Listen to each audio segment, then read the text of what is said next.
Wen, dati kita nerogi itatan, damdamok nga serpi, nga maure pwede mo na damot hindi nararamin nga kastoy. Nga tata kita tuloy-tuloy dito kada bulan, iti February nga da mararamit nga kasalan ng bayan dito ili tayo nga bado.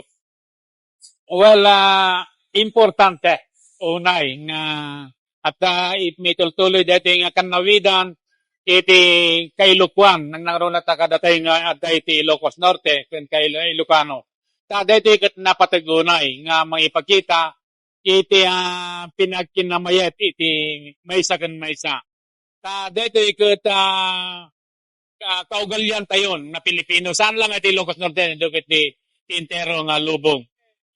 Dito ikat napatag nga aramid, iti agasawa.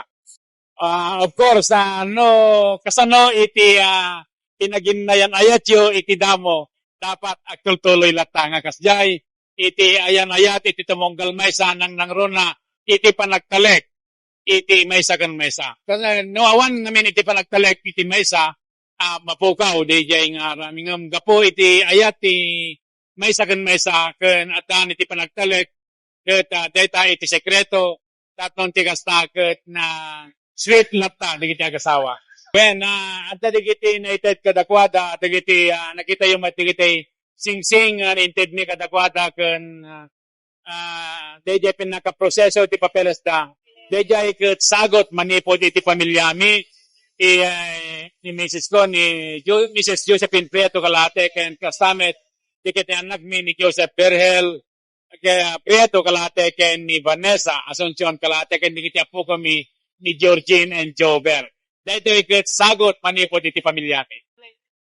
When tay kunak itatay nga masapol iti panagtalek iti maysa ken maysa kadakwada nang nangrona nga kan kalain ka mga ibabayad da ni Apo Dios iti relationship da tarnon ti kasta ket dadapay nga natitib care iti ayan ayat iti agasawa.